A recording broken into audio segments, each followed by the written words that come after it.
MP சிவாவை கன்னத்தில் அறைந்ததால் முதல்வர் ஜெயலலிதா அவரது இல்லத்தில் வைத்து சசிகலாவை விசாரித்தார். தொடர்ந்து எம்பி பதவியை ராஜினாமா செய்ய அவரை அதிமுக தரப்பில் இருந்து வலியுறுத்தப்பட்டதாக தெரிகிறது. ஆனால் அவர் தான் நிர்பந்திக்கப்படுவதாகவும் தமது உயிருக்கு ஆபத்து இருப்பதாகவும் தமது கட்சி தலைவர் தன்னை அடித்ததாகவும் ராஜ்யசபாவில் தெரிவித்தார். இந்த நிலையில் சசிகலா மற்றும் அவரது கணவர் லிங்கேஸ்வரன் ஆகியோர் மீது பாளையங்கோட்டை சாந்தி நகரை சேர்ந்த ராஜேஷ் என்பவர் புகார் அளித்துள்ளார்.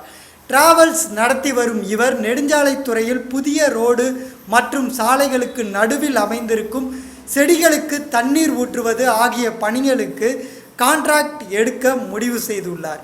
இந்த பணியை வாங்கி தர வேண்டும் என ராஜேஷ் சசிகலாவை சந்தித்துள்ளார்.